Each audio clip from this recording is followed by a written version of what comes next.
आमच्या जावळेकर या कार्यकर्त्यांनी आणि त्याच्या वहिनीने युवा सेनेवाल्यांनी आजचा शासन आपल्या दारी हा कार्यक्रम आज ठेवलेला होता आणि त्याला भेट देण्यासाठी आम्ही इथं आलेलो होतो। आपल्याला कल्पना आहे की मुख्यमंत्री एकनाथ शिंदे साहेब असताना शासन आपल्या दारी हा कार्यक्रम सुरू केलेला होता। लाखो लोकांनी त्यावेळेला त्याचा फायदा घेतला की जेणेकरून जे दाखले देणं किंवा इतर जे काय बाबी उशिरा व्हायचा त्या ऑन द स्पॉट तिथल्या तिथे आम्ही त्यावेळेला तिथे दाखले देत होतो आणि म्हणून तीच संकल्पना राबवून आमच्या जावळेकर आणि ह्यांनी सगळ्यांनीच आजचा हा कार्यक्रम इथं पुण्यामध्ये आयोजित केलेला होता। कर्वेनगरला त्याला भेट देऊन आता माझी फलोत्पादनाची एक मीटिंग आहे शिवाजीनगरला, आम्ही तिकडे निघालेलो आहोत।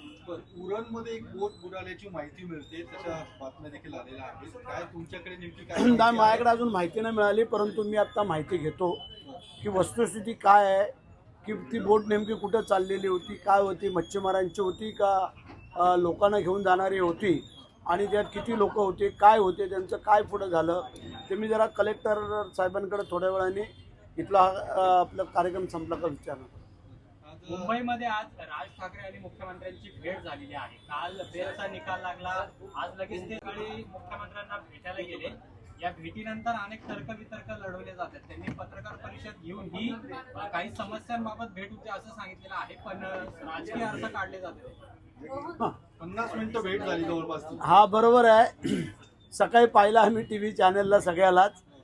आता नेमकं काय त्याचा अर्थ आहे किंवा काय हा तुम्हाला आम्हाला काय लगेच कळणार नाही आहे, परंतु नेमकी कुठल्या बाबीसाठी किंवा काय होती ह्या मी नंतर विचारून आपल्याला कल्पना देऊ शकतो।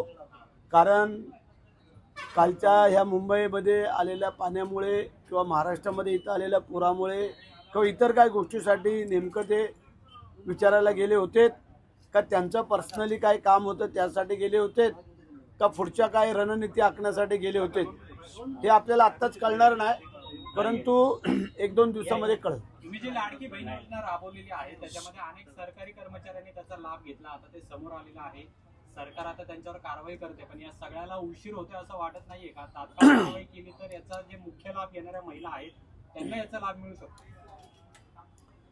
जे अनावधाने झालेलं आहे, चुकून झालेलं तो भाग वेगळा आहे, परंतु ज्यांनी जाणून बुजून जर हा लाभ घेतलेला असेल तर ती चुकीची आहे आणि त्यांच्यावरती मग ती रितसर कारवाई होईल, तो भाग वेगळा आहे। परंतु ज्या लाडक्या बहिणींचं जे दर महिन्याला आम्ही 1500 रुपये देतो ते कुठेही खंडित होणार नाही आहे, परंतु असे काही चुकीचे झालेले आहेत ते कमी कमी करत जे काय लाभापासून वंचित आहेत त्यांना त्याच्यामध्ये ॲड कसं करता येईल ते आम्ही पण उशीर नाही झाला काय? नाही, कारवाईला उशीर म्हणजे आता एक एक गोष्ट बाहेर येते, आता बाहेर आल्यानंतर त्याची पूर्ण खात्री करणं गरजेचं आणि मग ते रिसर्च केलं। पालकमंत्री पदाचा वाद कधी मिटणार आहे? रायगडचा तुम्ही आता शांत झालेले दिसताय, आम्ही रायगडच्या मावळ्यावर शांत होण्याचं काही कारण नाही आहे, परंतु संयमाने पण चालणं गरजेचं आहे, त्याप्रमाणे आम्ही चाललेलो आहोत। आमचा विश्वास आहे की आमचे मुख्यमंत्री, आमचे उपमुख्यमंत्री हे निश्चितच त्याच्यावरती तुमच्या शिवसेनेमध्ये 2.5 वर्ष मंत्रिपद ठरलेलं आहे। तुमच्या मंत्रिपदाला आता जवळपास 1.25 वर्ष उलटून जाईल। नाही, 2.5 वर्ष उलटून गेले तर मग पालकमंत्रीपद 1.25 वर्ष नाही झालं, अजून 1 वर्ष पण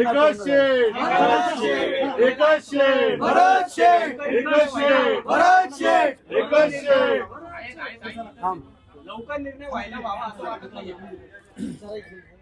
सबुरी का फील मिठा होता है, काही गोष्टी सबुरीने चालाव्या लागतात।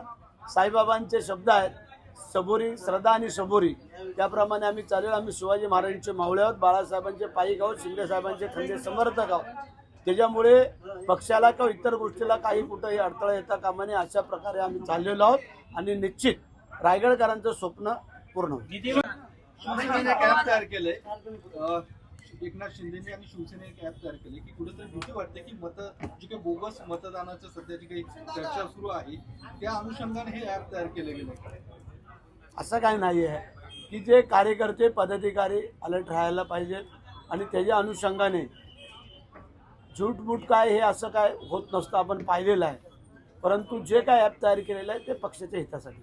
राजनाथ सिंग आणि फडणवीसांनी उद्धव ठाकरेंना फोन केलेला आहे, उपराष्ट्रपती पदाची निवडणूक आहे आणि उद्धव ठाकरेंनी देखील एनडीएच्या उमेदवारांना मदत करावी असं आवाहन केले गेले. असं काही कल्पना नाही आम्हाला अजून. तुम्ही असं आवाहन करता का उद्धव ठाकरेंनी त्यांनी देखील एनडीएच्या उपराष्ट्रपती आमचे नेते आहेत ते करतील.